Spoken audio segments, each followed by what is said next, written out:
তুমি কি পারবে? তুমি কি পারবে? তুমি কি পারবে?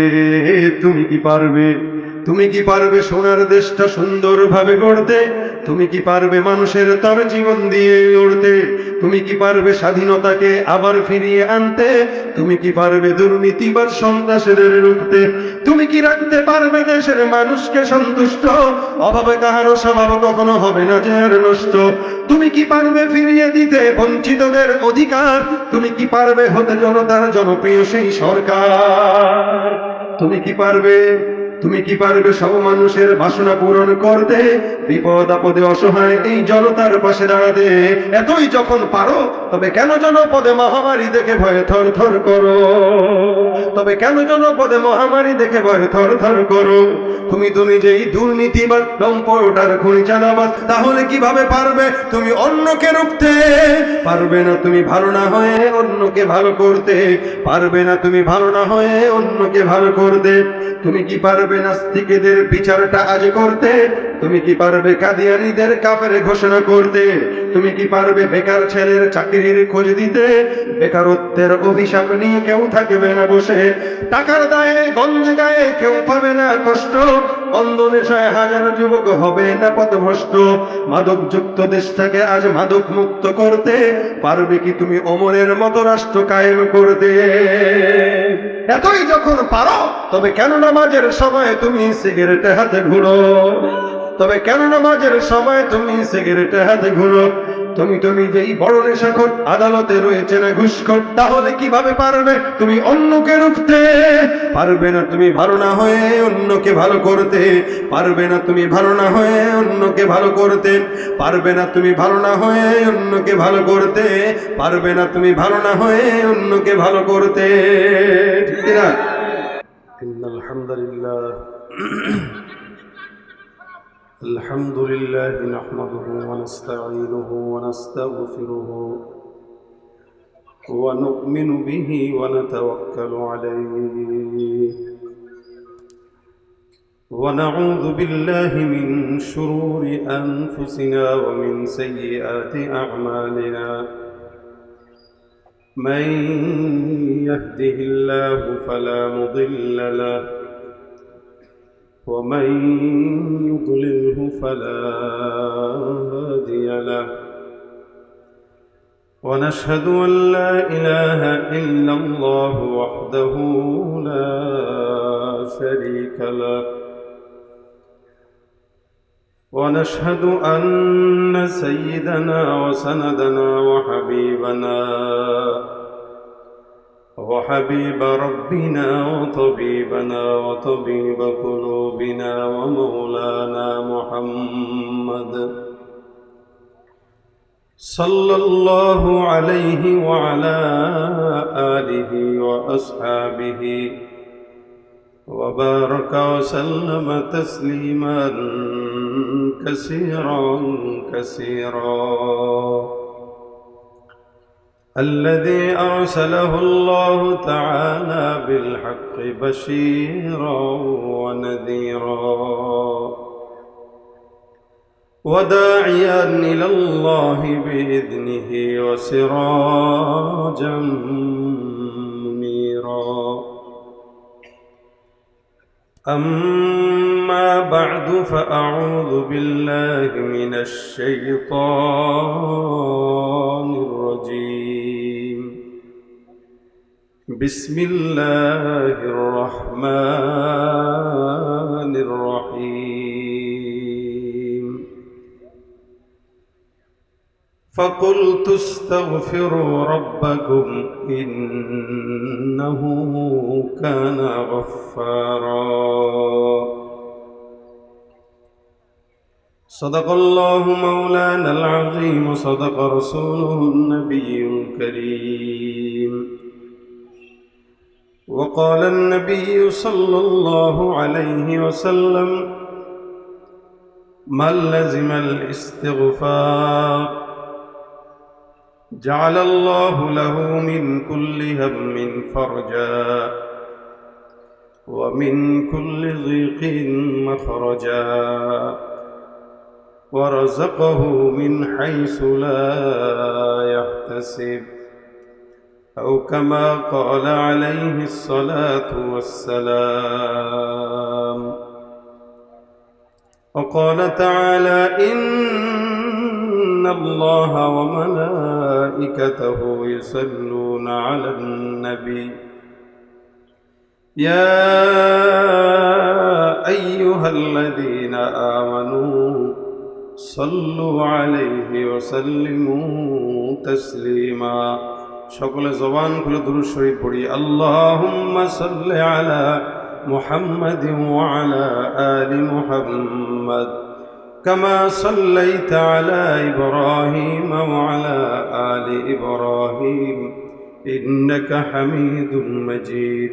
اللهم بارك على محمد وعلى آل محمد كما باركت على إبراهيم وعلى آل إبراهيم إنك حميد مجيد. زبان كل ذكر قل لا إله إلا الله لا إله إلا الله لا إله إلا الله لا إله لا إله إلا الله لا إله إلا الله لا إله إلا الله لا إله إلا الله لا إله إلا الله لا إله إلا الله محمد رسول الله صلى الله عليه وسلم. الحمد لله. আল্লাহ পাক রব্বুল আলামিনের দরবারে অসংখ্য শুকরিয়া। রিয়াজুল কোরআন মাদ্রাসা কোট চাঁদপুরের উদ্যোগে আজকের বার্ষিক ইসলামী জলসার শেষ অধিবেশনে আল্লাহ পাক আমাদের সকলকে আসার বসার তৌফিক দিয়েছেন। কালিমাতুশ শুকর আদায় করি আলহামদুলিল্লাহ। আরও একটু জোরে বলেন আলহামদুলিল্লাহ। আরও জোরে বলা উচিত এই কারণে, এই কমিটি আজকে বিকেল দুপুর পর্যন্ত ভাবে নাই যে প্রোগ্রামটি হবে। আপনারা ভেবেছেন কিনা আমি জানি না, হওয়ার অবস্থা ছিল না। বৃষ্টি প্রতিনিয়ত হচ্ছে, প্রতিদিন চলছে। এর ভিতরে যে আল্লাহ পাক রব্বুল আলামিন আবহাওয়াটাকে এই প্রতিকূলতার ভিতর দিয়েও আমাদের কন্ট্রোলে দিয়ে দিয়েছেন, আল্লাহ করার তৌফিক দিয়েছেন। এত চমৎকার আয়োজন, এই কারণে আরও একবার আলহামদুলিল্লাহ। আপনাদের আওয়াজ যদি স্বতঃস্ফূর্ত থাকে, আমি মুখতাসার সময় কথা বলবো, একদমই অল্প সময়, আবার নির্দিষ্ট সময়ের ভিতরে কথা বলে আমার যেহেতু বহু দূরে যেতে হবে, এই জন্য এই অল্প সময়টাকে আল্লাহ যেন বরকতময় করেন। এবং আমি যতক্ষণ আছি আপনাদের আওয়াজ আমি স্বতঃস্ফূর্ত চাই। যদি আপনাদের আওয়াজ স্বতঃস্ফূর্ত হয় তাহলে আলোচনা হবে, ফাঁকে আপনাদের আওয়াজ পছন্দ হলে দুই একটা গজল শোনানোর চেষ্টা করব। কিন্তু যে আওয়াজ দিচ্ছেন এই আওয়াজে আমি এটা পারবো না, অন্তত ওয়াজটা করতে পারবো, বাস এতটুকুই। জাস্ট শুধু ওয়াজ করতে আসছি, যেহেতু ওয়াজ শুনেন, আর অন্য কিছু দরকার নেই, এটা শুনলেই হবে।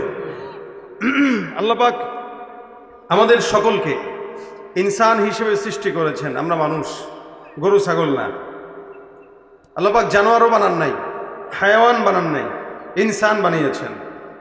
ইনসান আল্লাহ পাকের সবচাইতে মখলুকাতের ভিতরে শ্রেষ্ঠ, সবচেয়ে শ্রেষ্ঠ। এই শ্রেষ্ঠ মখলুকাত শুধুমাত্র তার দোষের কারণে, তার কপাল দোষে, অর্থাৎ নিজের কামাইয়ের দোষে সে হায়াওয়ানের চেয়েও খারাপ হয়ে যায়। নিজের কামাইয়ের দোষে, নিজের কামাই। মা আসাবাকুম মিন মুসিবাতিন ফাবিমা কাসাবাত আইদিকুম। আল্লাহ বলেন, যত মুসিবত আসে, বিপদ আসে, এগুলো তোমাদের হাতের কামাই। কেউ যদি জাহান্নামে যায়, এটা তার হাতের কামাই, আল্লাহর দোষ না। আল্লাহ তো বলেছেন এটা তোদের জন্য বানাইছি জান্নাত, আর জাহান্নাম বানাইছি জাহান্নামীদের জন্য। তো জান্নাতি ব্যক্তি যখন জাহান্নামে যাবে, বুঝতে হবে তার কপাল দোষে না, তার কর্ম দোষে গেছে। তার কপালে ছিল জান্নাত, কর্ম দোষে গেছে জাহান্নামে। মখলুকাতের ভিতরে শ্রেষ্ঠ বানিয়েছেন আমাদেরকে, কিন্তু চারিদিকে যদি আপনি দেখেন হাল, অধিকাংশ মানুষের চলাফেরা, কর্মকাণ্ড, কথাবার্তা, আদত আখলাক সব হায়াওয়ান জানোয়ারকেও হার মানায়। এখন আর মানুষ চতুর্দিকে দেখা যায় না, মানুষ দেখা যায় না। মানুষ 100-র ভিতরে দেখবেন হাতে গোনা 2-1 আছে, বাকি সব দেখতে মানুষ, কাজে সব জানোয়ারের চেয়েও খারাপ। চেহারাটা দেখতে ভালো, পোশাকটাও চমৎকার, অন্তরে তার কালি ভরা, কাজটা বড় কদাকার। কথা ঠিক নেই? চেহারাটা দেখতে ভালো, পোশাকটাও চমৎকার, অন্তরে তার কালি ভরা, কাজটা বড় কদাকার। এই মানুষের ভিড়ে আজ আসল মানুষ নাই রে নাই, এই মানুষের ভিড়ে আজ আসল মানুষ নাই রে নাই। মানুষ দেখতে চলো এবার জাদু ঘরে যাই সবাই, হায় রে সাধের দুনিয়ায় মানুষ পাওয়া বড় দায়। মানুষ দেখতে চলো এবার জাদু ঘরে যাই সবাই। রাস্তাঘাটে যায় না চলা এই মানুষের ভিড়ে, ওই ভিড়ের মাঝেও আবার কেহ অন্যের পকেট মারে। এই যে দাঁড়ায় রয়েছে, পকেট সাবধান, ঠিক আছে নাকি? অনেকে চোরে মনে করতেছে, আমি নিজেই তো চোর, আমি আবার কারটা সাবধান করবো। আচ্ছা ভাই, জুতা চোর মসজিদেও যায় কিনা? মাহফিলেও চোর থাকতে পারে কিনা? যাওয়ার সময় দেখবেন মোবাইল নাই, ফেসবুকের রাতের আমল শেষ। এজন্য পকেট কি? হাত দুইটা উঁচান, নারায়ে তাকবীর, আওয়াজ শেষ পর্যন্ত থাকবে, লিল্লাহে তাকবীর। রাস্তাঘাটে যায় না চলা এই মানুষের ভিড়ে, ওই ভিড়ের মাঝেও আবার কেহ অন্যের পকেট মারে। তাকেও যদি মানুষ বলো আমার বলার কিছুই নাই, তাকেও যদি মানুষ বলো আমার বলার কিছুই নাই। মানুষ দেখতে চলো এবার জাদু ঘরে যাই সবাই, হায় রে সাধের দুনিয়ায় মানুষ পাওয়া বড় দায়। মানুষ দেখতে চলো এবার জাদু ঘরে যাই সবাই, ঠিক কিনা? মানুষকে আল্লাহ দামি বানাইছেন না কম দামি বানাইছেন? একটু বেশি না অনেক বেশি? গোটা দুনিয়ার ভিতরে সবার চেয়ে কম না বেশি? আশরাফুল মাখলুকাত, সৌন্দর্যের দিক থেকেও সুন্দর, দামের দিক থেকেও সম্মানিত। আল্লাহ পাকের কাছে শুধু না, গোটা বিশ্বের বুকে মাখলুকাতের ভিতরে, জিন্নাতের ভিতরে, ফেরেশতাদের ভিতরে, সব জায়গায় আল্লাহ পাক এই মানুষকেই পরিচিত এবং সম্মানিত করেছেন। এটা আল্লাহ পাক আমাদের উপরে ফজল ও করম করছে। এর ভিতরে মুসলমানদের দাম আরো বেশি। বান্দা যখন দামি হয় তখন আল্লাহ পাকের কাছে সবচেয়ে দামি হয়ে যায়, এমনকি ফেরেশতার চাইতেও দামি হয়, হাত্তাকে বাইতুল্লাহর চাইতেও দামি হয়ে যায়। বাইতুল্লাহ কার ঘর? আল্লাহর ঘর, কাবা। আল্লাহ পাক রব্বুল আলামিনের হাবিব বলেন, কোন বান্দা যখন ইমানদার খাঁটি মুমিন হয় তখন কাবার চাইতেও একজন আদনা মুমিনের দাম আল্লাহর কাছে বেশি হয়। এটা কাবার দাম কত? একটা কাবার দাম কত? এই কাবার পিছনে যাওয়ার জন্য, কাবার চক্করে ঘোরার জন্যই তো আমরা কত চেষ্টা করি, সারা জিন্দেগি বরবাদ, একটু একটু করে টাকা জমাইতে জমাইতে জমাইতে জমাইতে 70 বছর বয়সে যায় হজ করে। এই যে আল্লাহ পাক রব্বুল আলামিনের ঘরে যাওয়ার জন্য আমরা পাগল হই কেন? নবী করিম সাল্লাল্লাহু আলাইহি সাল্লাম বলেছেন, কেউ যদি আল্লাহর ঘর একবার তাওয়াফ করে তো আল্লাহ পাক তাকে এমন নিষ্পাপ বানায় যে তার কোনো গুনাহই নেই। আস্তে কইলেন সুবহানাল্লাহ। মায়ের সন্তান যেভাবে নিষ্পাপ বের হয়, আল্লাহ পাক রব্বুল আলামিন ওই বান্দাকে এমন নিষ্পাপ বানায় দেয়। খালি বাইতুল্লাহ তাওয়াফ করে, চক্কর দেয়, মানে এটা পাগলামি, এটা আল্লাহর সাথে। আল্লাহ খালি বলছেন তুই একটা সাদা কাপড় পরবি আর এসে ঘুরবি, এটাই পাগলামি। না কোনো ঘ্রাণ দিতে পারবি, না কোনো সাবান মাখতে পারবি, বাস গন্ধ হইলেও হোক, তুই তোর পাগলের মতো ঘুরবি, পাগলের মতো ঘুরবি। লালন সার মাজারে যায় পাগলের মতো ঘোরার নাম পাগলামি না। আল্লাহর ঘরে যে সাদা কাপড় পরে ঘোরার নাম হচ্ছে আল্লাহর সঙ্গে পাগলামি করা। আর এই পাগলামিতে যদি কেউ মজে যায় তা আল্লাহ পাক তাকে নিষ্পাপ বানায় দেয়। সুবহানাল্লাহ। এই বাইতুল্লাহ অনেক দামি। আল্লাহ পাক রব্বুল আলামিন বলেন, এটা প্রথম ঘর। ইন্না আউওয়ালা বাইতি উদিআ লিন-নাস লাল্লাযী বিবাক্কাতা মুবারাকাও ওয়া হুদাল লিল আলামিন। সারা জমিনের ভিতরে সবচেয়ে প্রথম ঘর বাইতুল্লাহ। এই বাইতুল্লাহকে আল্লাহ পাক এত সম্মানিত করেছেন, পয়গম্বর একবার বাইতুল্লাহ তাওয়াফ করে বাইতুল্লাহ চক্কর দেয় আর কাবার দিকে তাকায়, ডাক দেয়া বলে, কাবা, তোমার সম্মান মালিকের দরবারে অনেক বেশি। তোমার মতো মর্যাদাবান ঘর জমিনের মধ্যে আর নাই, এমন মর্যাদাবান ঘর। তবে বাইতুল্লাহ, তুমি জানো তোমার মতো মর্যাদাবান ঘরের চাইতেও তোমার পাশে যে সমস্ত মুমিনরা সাদা কাপড় পরে ঘুরে, আল্লাহর কাছে একজন মুমিনের দাম তুমি বাইতুল্লাহর চাইতেও কোটি গুণে বেশি। বাইতুল্লাহর চাইতেও একজন মুমিনের দাম আল্লাহর দরবারে বেশি। আল্লাহ পাক রব্বুল আলামিন এই বান্দাকে এত সম্মানিত করলেন, বান্দা তার হাতের দোষে কর্মদোষে বান্দা জাহান্নামী হয়ে যায়। এখানে যত মানুষ আছেন, আমি সহ আপনারা সহ প্রত্যেকটা মানুষ, যত বড় বুজুর্গ হোক, এই জমিনের ভিতরে প্রত্যেকটা মানুষ ইনসানি ফিতরাত যখন বান্দার ভিতরে আছে, ফিতরাত যখন বান্দার ভিতরে আছে, স্বভাব যখন বান্দার ভিতরে আছে, এই যে সৃষ্টিগত স্বভাব বান্দার ভিতরে গুনাহ করে, নেকের কাজ করে, আল্লাহ পাক রব্বুল আলামিন বান্দাকে গুনাহের মজা যেমন দিয়ে দিছে, আবার গুনাহের সাজার ভয়ও দিয়ে দিছে। গুনাহ যেমন করতে মন চায়, আবার জান্নাতেও যেতে মন চায়। আল্লাহ পাক রব্বুল আলামিন বান্দাকে গুনাহের মজাও দিয়েছে, যার কারণে বান্দা গুনাহ করে। এই জমিনের ভিতরে এই জায়গায় এমন একজন বান্দা নাই যে বান্দা এই কথা বলবেন আমার জিন্দেগিতে কোনো গুনাহ নাই। আছেন নাকি কেউ? যত বড় বুজুর্গ হোক, পীর হোক না কেন, যত বড় আল্লাহওয়ালা হোক না কেন, এই দুনিয়ার ভিতরে সবচেয়ে নিষ্পাপ হলো নবী রাসূলুল্লাহ। আদম থেকে মুহাম্মদুর রাসূলুল্লাহ পর্যন্ত সব নবীদেরকে আল্লাহ পাক নিষ্পাপ বানিয়েছেন। নবীদের পরে সাহাবা আজমাইনদেরকে আল্লাহ পাক মাফ করে দিয়েছেন, তারাও নিষ্পাপ। যার কারণে আল্লাহ পাক রব্বুল আলামিন বলেন, রাদিয়াল্লাহু আনহুম ওয়া রাদু আন, তারা আমি আল্লাহর উপরে খুশি, আমি আল্লাহ তাদের উপরে খুশি। সাহাবা একরামদেরকে আল্লাহ পাক রব্বুল আলামিন মাফের ঘোষণা দিয়ে দিলেন, যার কারণে কিয়ামত পর্যন্ত সাহাবা আজমাইনদের ভুল ধরার মতো যোগ্যতা কারো হবে না, নাইও। কেন? আল্লাহ নবীদের পরে সাহাবা আজমাইনদেরকে মাফ করে দিয়েছেন। সাহাবা আজমাইন আদনা থেকে আদনা সাহাবী, এরা দুনিয়ার জমিন থেকেই জান্নাত প্রাপ্ত হয়ে গেছে। সুবহানাল্লাহ। নবীদেরকে আল্লাহ পাক নিষ্পাপ বানাইছেন, সাহাবীদেরকেও মাফ করে দিয়েছেন। এখন আসেন সাহাবীদের পরে কারা? বলে তাবেঈরা। তাবেঈদেরকেও আল্লাহর নবী সাল্লাল্লাহু আলাইহি ওয়াসাল্লাম বলেন আল্লাহ পাক তাদেরকেও মাফ করে দিয়েছেন। বলে কারা? রাআনি আও মান রাআনি, যারা আমি নবীকে দেখেছে অথবা আমি নবীকে যারা দেখেছে তাদেরকে দেখেছে, আল্লাহ পাক এই দলদেরকেও মাফ করে জান্নাতি বানায় দিয়েছে। এই জন্য আল্লাহ পাক রব্বুল আলামিনের হাবিব বলেন, খায়রু উম্মতি করনি সুম্মাল্লাযীনা ইয়ালুনাহুম সুম্মাল্লাযীনা ইয়ালুনাহুম। তিনটা জামানা সবচেয়ে উত্তম জামানা, এরপরে যত জামানা আসবে সব জামানার বান্দা জামানার প্রেক্ষাপটের উপরে ভিত্তি করে বান্দা গুনাহ করে। আজ থেকে 50 বছর আগে যে গুনাহ মানুষ চিন্তাও করতে পারত না, বর্তমান সময় এই গুনাহ এখন আমাদের 8-10 বছরের বাচ্চারাও করে। 50 বছর আগের জামানার অবস্থার এখনের জামানার অবস্থা পার্থক্য আছে না নাই? আপনার দাদাকে জিজ্ঞাসা করেন, আপনার বাবাকে জিজ্ঞাসা করেন, যাদের বয়স মোটামুটি 40-এর মতো কাছাকাছি, এরা আমরা ছোটবেলায় এই জিনিসটাও দেখেছি। কি দেখেছি?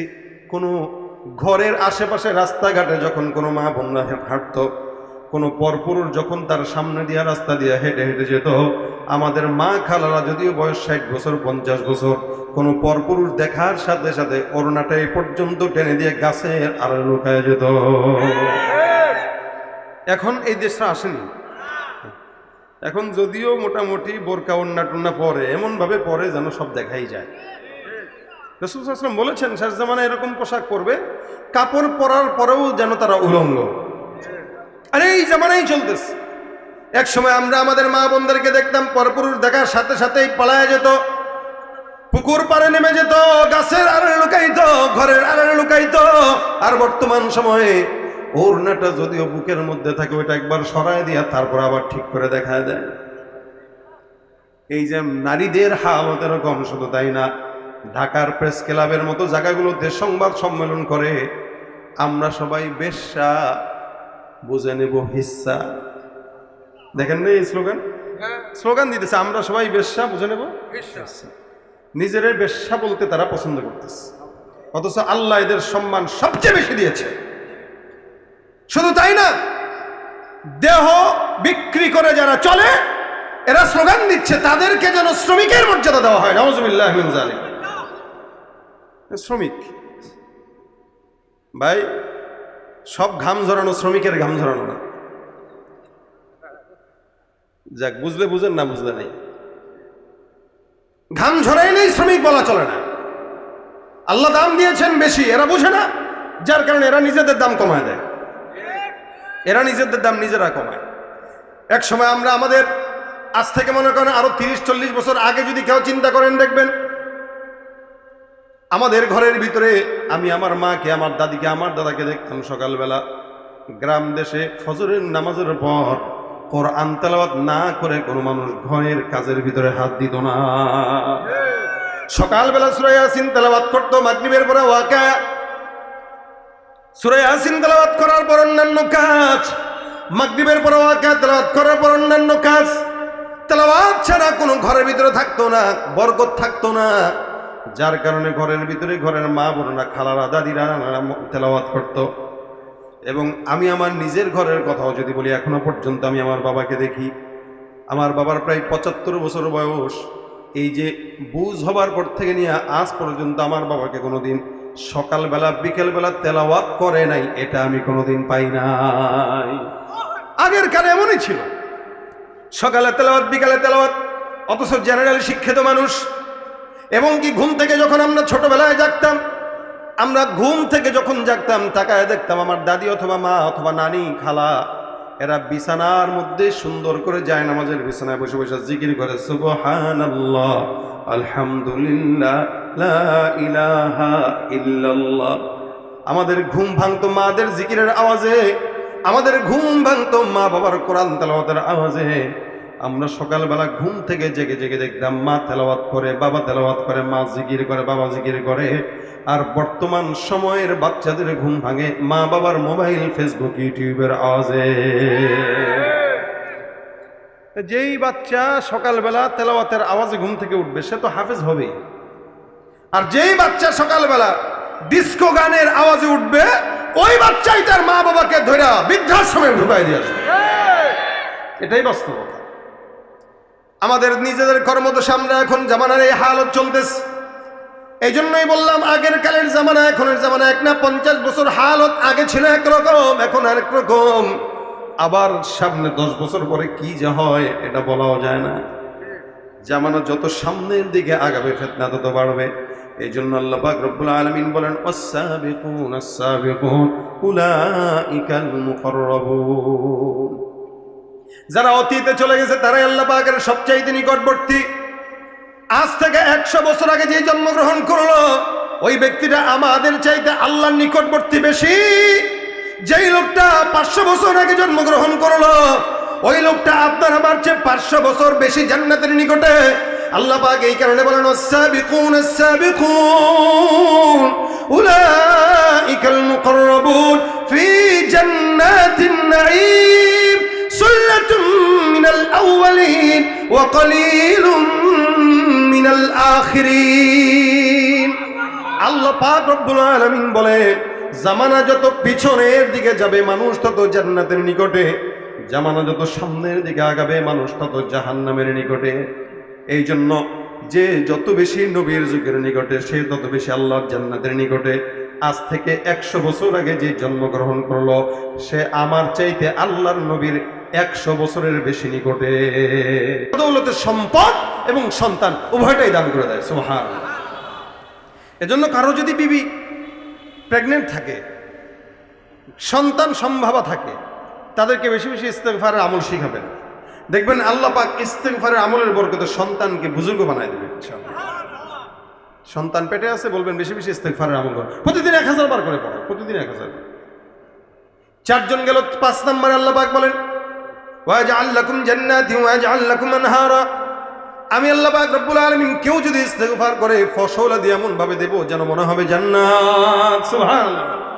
চতুর্দিকে ফসল ফলাদিতে ভরপুর থাকবে এবং নদী নালা যেগুলো শুকানো ছিল আমি আল্লাহ পাক রব্বুল আলামিন শুকানো নদী নালাগুলোকে পানি দিয়ে ভরপুর করে দেব। সুবহানাল্লাহ।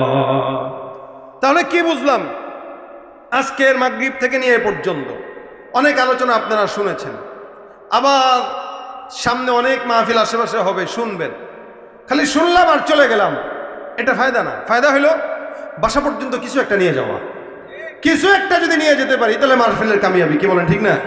এই জন্য আজকের মূল মাকসাদ হইল এটা, যে আমরা যেই হালতে থাকি না কেন, যে অবস্থায় থাকি না কেন, জবান দিয়ে শব্দ একটা উঠাবো, কতটুকু? আস্তাগফিরুল্লাহ। আচ্ছা বলেন তো, এটা পড়তে কি 5 মিনিট লাগে? কতক্ষণ লাগে? এখন শব্দ কতটুকু?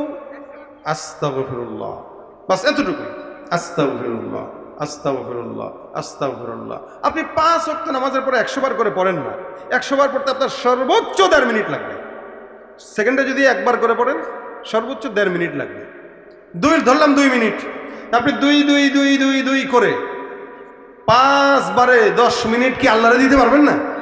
তা আপনি যদি এত নেতার পিছনে, ওই পিছনে, হে পিছনে না ঘুরে আল্লাহর পিছনে দেন, যা দরকার সব আল্লাহ দিয়ে দিবে। নেতার পিছনে ঘুরবেন, অমুকের পিছনে ঘুরবেন, পীরের পিছনে ঘুরবেন, কিচ্ছু দিবে না। যতক্ষণ আপনি আছেন টিস্যু পেপারের মতো ব্যবহার করবে, স্বার্থ নাই টিস্যুর মতো ফেলে দিবে। এটা হলো আমাদের দেশের হাল। কিন্তু আল্লাহ কোনো বান্দাকে স্বার্থের জন্য ভালোবাসে না। এজন্য 10টা মিনিট প্রতিদিন আল্লাহর জন্য দিয়া আস্তাগফিরুল্লাহ, আস্তাগফিরুল্লাহ পড়বেন। রাজি আছেন ইনশাআল্লাহ? আজকের এই প্রোগ্রাম থেকে যদি এতটুকুন কথা আমরা নিয়ে যাই, এতটুকুন কথার বেশি দরকার নেই, এই কথাটাই যদি বাসা পর্যন্ত যায়, বিবির সাথে আপনারা মুজাকারা করবেন যে বিবি তুমিও প্রতিদিন ইস্তেগফার পড়বা, আমিও প্রতিদিন ইস্তেগফার পড়বো, আসো আমরা পাল্লা দেই, তুমি 1000 বার পড়বা, আমি 1000 বার পড়বো। এরকম করে যদি কেউ একটু নিয়ত করে প্রতিযোগিতা করে বিবির সাথে, ওই ঘরের বিবি স্বামীর উপরে কোনোদিন কথা বলতে পারবে না, ওই ঘরের বিবি স্বামীর অবাধ্যতা হবে না, ঠিক কিনা বলেন? আল্লাহ পাক রব্বুল আলামিন যেন আমাদেরকে এই আমলটা করার তৌফিক দান করে। কথা কয় না? জোরে বলেন আমিন। এই আমলটা করবেন, নিজে শিখবেন, বাচ্চাকে করাবেন, সন্তানকে করাবেন, বিবিকে করাবেন, মা বাবাকে করাবেন, প্রতিযোগিতার সাথে করবেন।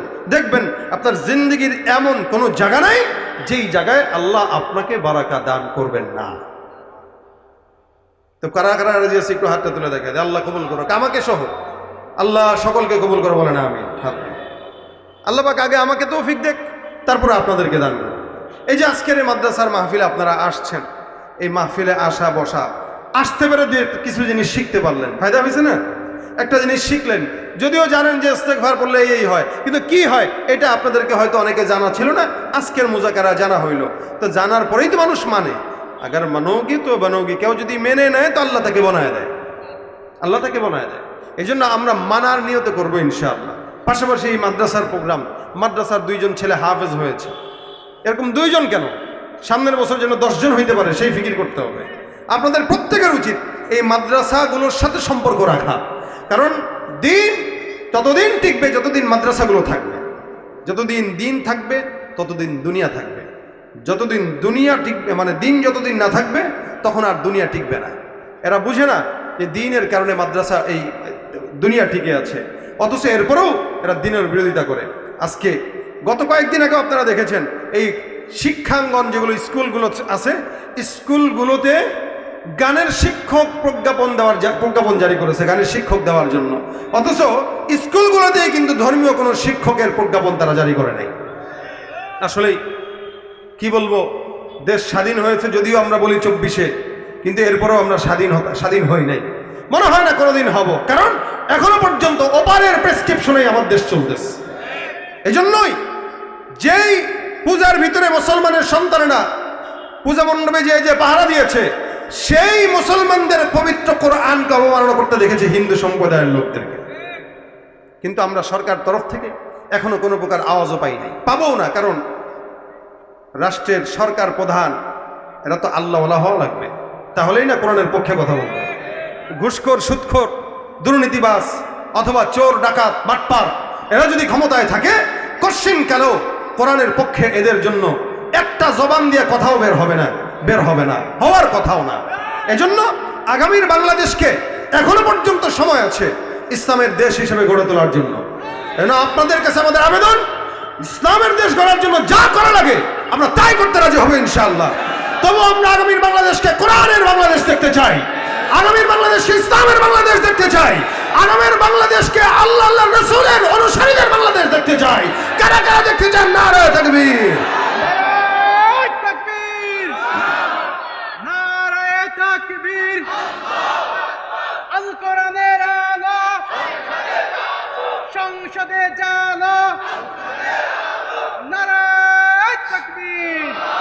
কি হবে নামাজ রোজা ইমানদারির বড়াই করে যদি ওই খোদার কোরআন নর্দমাতে থাকে পড়ে। কি হবে নামাজ রোজা ইমানদারির বড়াই করে যদি ওই খোদার কোরআন নর্দমাতে থাকে পড়ে। মসজিদের কোণে বসে জিকির যত করই কষে, মসজিদের কোণে বসে জিকির যত করই কষে, এভাবে যায় না পাওয়া আল্লাহকে। কি হবে বেঁচে থেকে অযথা বিদ্যা শিখে যদি না গড়তে পারি শোষণবিহীন সমাজটাকে।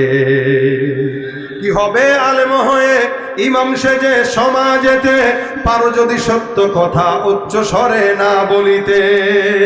চাকরির ভয় করো যদি ছেড়ে দাও ওই না গদি, চাকরির ভয় করো যদি ছেড়ে দাও ওই না গদি।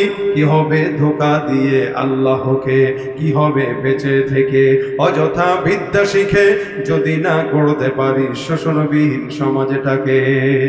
আল্লাহ আমাদের সমাজকে পবিত্র করে দেখ, বলেন আমিন। এজন্য সমাজের পবিত্রতা অর্জনের জন্য এখন থেকে নিয়ত করেন, বেশি বেশি ইস্তেগফারের আওয়াজ জবানে উঠান। আল্লাহ পাক আমাদেরকে এই আওয়াজগুলো উঠার তৌফিক দান করুন। এবং মাদ্রাসার সহযোগিতা থাকবেন তো ইনশাআল্লাহ, পাশে থাকবেন তো ইনশাআল্লাহ। শেষমেশ আমি আপনাদেরকে অনুরোধ করব, কেউ যদি থাকেন 2 মিনিটে মাদ্রাসার জন্য একটু কিছু দিবেন, বাস আমার কাছে দেন। আল্লাহ পাক রব্বুল আলামিন দোয়া করব, আল্লাহ পাক কবুল করবে ইনশাআল্লাহ। এই আছে রুমালগুলো আছে, রুমালগুলো নিয়ে ভিতরে চলে যাও, রুমালগুলোর ভিতরে নিয়ে চলে যাও, বাস যার যতটুকু সামর্থ্য আছে দিবেন। অনেকেই, আমি যেহেতু ঝিনাইদহ এই কোটচাঁদপুর বা এই সমস্ত এলাকাগুলোতে আমাদের কম আসা হয়, আমাকে কয়েকজন মেসেজ দিয়ে বলে, হুজুর আপনাদের সঙ্গীতগুলো আমরা চর্চা করতে চাই, করি, কিন্তু ওই জন্য কোনো বই পাই না, থাকলে একটু নিয়ে আসেন। তো আমার একটা বই গত বছর শুধু আমার যে সঙ্গীতগুলো আছে সবগুলো না, মোটামুটি পরিচিত যেগুলো, এগুলোর দিয়ে একটা বই আছে। যারা সঙ্গীত চর্চা করে বাংলাদেশে, গোটা বাংলাদেশে সঙ্গীতের মাধ্যমে আলহামদুলিল্লাহ এখন, আগে পোলাপান গান শুনতো, এখন সঙ্গীত শুনে। এক সময় ডিস্কো গানের অনুষ্ঠান করতো, এখন মাহফিল করতেছে। এটা আলহামদুলিল্লাহ ওলামা একরামদের বরকতে হচ্ছে। এই জন্য গান বাদ দিয়া ওয়াজ মাহফিল, সাংস্কৃতিক অনুষ্ঠান এগুলো করবেন। সমাজে ইসলাম বিনোদন দিয়েছে, তবে বিনোদন সেটা ইসলামের গণ্ডির ভিতরে থেকে হতে হবে। গণ্ডির বাহিরে থাকলে সেটা হারাম এবং কুফরির দিকে চলে যায়। তো আমরা চেষ্টা করবো ইনশাআল্লাহ আমাদের ইসলামে যত বিনোদন আছে এই বিনোদনগুলো ইসলামের ভিতরে থেকেই করার। আল্লাহ আমাদেরকে এই ইসলামের গণ্ডির ভিতরে থেকে বিনোদন করার তৌফিক দেখ। ওয়াজ মাহফিলগুলোর পাশে থাকবেন এবং কেউ যদি থাকেন 1000 2000 করে দেওয়ার একটু চেষ্টা করেন মাদ্রাসার জন্য, আল্লাহ পাক কবুল করবে ইনশাআল্লাহ। আচ্ছা, কেউ যদি থাকেন 1000 2000 করে, এই নারী মহিলাদের প্যান্ডেলে গেছে কেউ, মহিলাদের প্যান্ডেলে বেশি বেশি করে দান করেন। উঠাউঠি করতেছেন কেন? তাহলে মনোজাত দিয়ে দিই না। গজল কেমনে গায়ে, উঠলে কেমনে গায়ে গজল? এতক্ষণ বসলো, এখন আর সহ্য হইতেছে না। আমি যাব ঢাকা, আপনারা যাবেন এখানে পাশের বাড়ি। কি গাবো? তুমি কি পারবে? মা বোনদের থেকে আবদার আসছে, তুমি কি পারবে শোনার জন্য। আপনারা কি এটা শুনছেন? কথা কয় না। এই দুর্বল জাতির নিয়ে ওয়াজও হয় না, গজলও হয় না, দুর্বল। আপনারা কি ইন্টারনেটের বাইরের লোক নাকি? ইন্টারনেট দেখেন আপনারা? ইন্টারনেট দেখেন? ফেসবুকের আমল তো রাত 2টা পর্যন্তই চলে, তাই না? সবই চলে তসবির মতো করে। তসবি হাতে না থাকলেও মোবাইল আর ফেসবুক সবার হাতে মোটামুটি আছে। তবে হাতে একটা তসবি রাখবেন, যাতে করে ইস্তেগফারের আমলটা আমরা বেশি বেশি করতে পারি। আজকের এই কথাটাই হলো আমার মূল মাকসাদ। এখান থেকে আপনারা করবেন সওয়াব, আর সওয়াব পাবো আমি। এই জন্য এই মাকসাদে, এই নিয়তে আপনাদের কাছে বললাম। আল্লাহ পাক আমল করার তৌফিক দান করুন। উঠানো হয়ে গেলে ব্যাগগুলো এখানে নিয়ে আসো, উঠানো হয়ে গেলে ব্যাগগুলো এখানে নিয়ে আসো। আজকের এই মাদ্রাসার জন্য আমরা দোয়া করবো, মাদ্রাসার সমস্ত হাজত গাইবি খাজানা থেকে আল্লাহ পাক পূরণ করুন। এই উঠানো হলে ব্যাগ নিয়ে আসো। এবার একটা সঙ্গীত হবে ইনশাল্লাহ, তারপর মনোজাত হবে, ঠিক আছে? সঙ্গীত শুনবেন কারা কারা? হ্যাঁ, তো একটু আওয়াজ দিয়ে বলেন, শুনবো ইনশাল্লাহ। শুনবেন? তুমি কি পারবে, তুমি কি পারবে, তুমি কি পারবে, তুমি কি পারবে, তুমি কি পারবে সোনার দেশটা সুন্দরভাবে গড়তে? তুমি কি পারবে মানুষের তার জীবন দিয়ে উড়তে? তুমি কি পারবে স্বাধীনতাকে আবার ফিরিয়ে আনতে? তুমি কি পারবে দুর্নীতিবাদ সন্ত্রাসীদের রুখতে? তুমি কি রাখতে পারবে দেশের মানুষকে সন্তুষ্ট? অভাবে কাহারও স্বভাব কখনো হবে না যে আর নষ্ট। তুমি কি পারবে ফিরিয়ে দিতে বঞ্চিতদের অধিকার? তুমি কি পারবে হতে জনতার জনপ্রিয় সেই সরকার? তুমি কি পারবে, তুমি কি পারবে সব মানুষের বাসনা পূরণ করতে, বিপদ আপদে অসহায় এই জনতার পাশে দাঁড়াতে? এতই যখন পারো, তবে কেন জনপদে মহামারী দেখে ভয়ে থর থর করো? তবে কেন জনপদে মহামারী দেখে ভয়ে থর থর করো? তুমি তো নিজেই দুর্নীতিবাদ, লম্পট আর খুনি চাঁদাবাজ, তাহলে কিভাবে পারবে তুমি অন্যকে রুখতে? পারবে না তুমি ভালো না হয়ে অন্যকে ভালো করতে, পারবে না তুমি ভালো না হয়ে অন্যকে ভালো করতে। তুমি কি পারবে নাস্তিকদের বিচারটা আজ করতে? তুমি কি পারবে কাদিয়ানীদের কাফের ঘোষণা করতে? তুমি কি পারবে বেকার ছেলের চাকরির খোঁজ দিতে? বেকারত্বের অভিশাপ নিয়ে কেউ থাকবে না বসে, টাকার দায়ে গঞ্জ গায়ে কেউ পাবে না কষ্ট, অন্ধ নেশায় হাজার যুবক হবে না পথভ্রষ্ট। মাদক যুক্ত দেশটাকে আজ মাদক মুক্ত করতে পারবে কি তুমি ওমরের মতো রাষ্ট্র কায়েম করতে? এতই যখন পারো, তবে কেন নামাজের সময় তুমি সিগারেটে হাতে ঘুরো? তবে কেন নামাজের সময় তুমি সিগারেটে হাতে ঘুরো? তুমি তো নিজেই বড় নেশাখোর, আদালতে রয়েছে না ঘুষখোর, তাহলে কিভাবে পারবে তুমি অন্যকে রুখতে? পারবে না তুমি ভালো না হয়ে অন্যকে ভালো করতে, পারবে না তুমি ভালো না হয়ে অন্যকে ভালো করতে, পারবে না তুমি ভালো না হয়ে অন্যকে ভালো করতে, পারবে না তুমি ভালো না হয়ে অন্যকে ভালো করতে। ঠিক না? নাস্তিকতা নিপাত যাক, দিন ইসলাম জিন্দাবাদ। নাস্তিকতা নিপাত যাক, দিন ইসলাম জিন্দাবাদ। কোটি প্রাণে একই আওয়াজ, খোদাদ্রোহী ছাড় পাবে না, এই বাংলায় ঠাই হবে না, মুসলমানরা জেগেছে আর। জোর কদমে সামনে চলো, বজ্র কণ্ঠে আওয়াজ তুলো, সবাই মিলে একই তালে দাও না স্লোগান। নারায়ে তাকবীর, নারায়ে তাকবীর। আল কোরআনের আলো, মুসলমানের এই দেশেতে নাস্তিকদের ঠাঁই নাই, নাস্তিকদের পক্ষে যারা তাদের কোনো রক্ষা নাই। এই দেশেতে থাকতে হলে কোরআন মানতে হবে, কোরআন না মানলে তারা বিতাড়িত হবে। জোর কদমে সামনে চলো, বজ্র কণ্ঠে আওয়াজ তুলো, সবাই মিলে একই তালে দাও না স্লোগান। নারায়ে তাকবীর, নারায়ে তাকবীর। ইসলামের শত্রুরা, নবীজির শত্রুরা, আল কোরআনের আলো, লিল্লাহে তাকবীর। আল্লাহ পাক আজকের মজমা কবুল করুক, ভরপুর কামিয়াবি দান করুক। যারা আসছেন বসছেন সকলের জন্য দোয়া করি। এক ভাই তার মা বাবার জন্য দোয়া চেয়েছেন, অনেকেই দোয়ার জন্য আবেদন করেছেন, আমরা সকলের জন্য দোয়া করবো ইনশাআল্লাহ।